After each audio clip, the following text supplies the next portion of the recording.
Ieri ad Agrigento ha avuto luogo una partecipata e sentita marcia per la Palestina, iniziata alle ore 19 da Piazza Pirandello fino alla prefettura,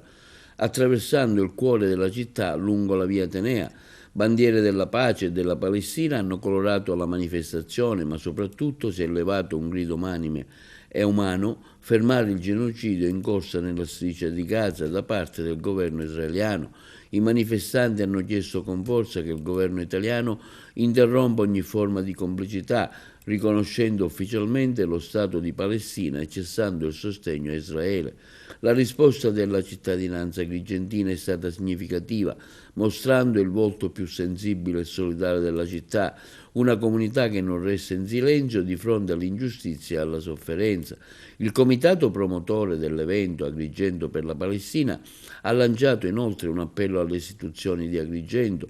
Facciamo appello al Consiglio Comunale, alla Giunta Comunale e al Sindaco della città di Agrigento Miccichè, che quest'anno è capitale della cultura,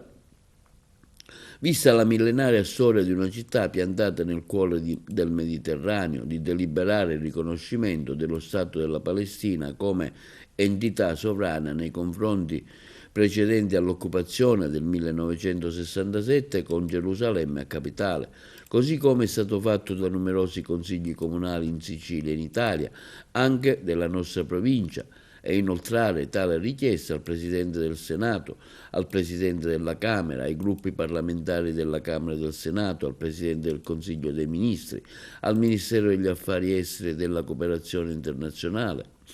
ai gruppi parlamentari del Parlamento europeo, al Presidente della Regione siciliana, al Presidente e ai gruppi dell'Assemblea regionale siciliana, alle sindache e ai sindaci e ai presidenti dei consigli comunali della provincia di Agrigento. Chiediamo inoltre, conclude il Comitato di Agrigento, di farsi promotore nella istituzione di un tavolo della pace attraverso il quale vengono rafforzate le iniziative di dialogo e concordare azioni comuni di sensibilizzazione.